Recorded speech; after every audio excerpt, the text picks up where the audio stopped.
Now we are in a situation where we do not know when is the next time the curfew will be reviewed. In fact, I will want us to ponder and think. Senior counsels are here, Senator Mogeni, Senator Amos Wako, Emerita, Senator Orengo, and the team that is here.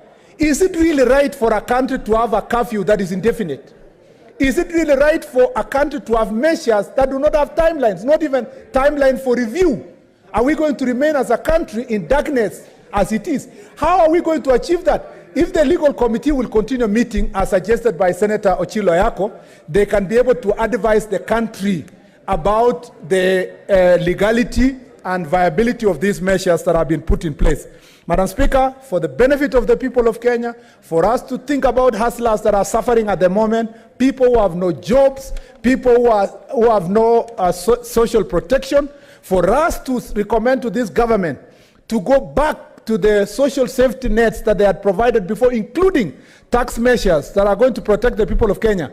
I really support this motion, and that we should amend to ensure that committees continue meeting virtually, as we've always done for the period that we've witnessed this COVID for the last 1 year. Madam Speaker, I beg to second.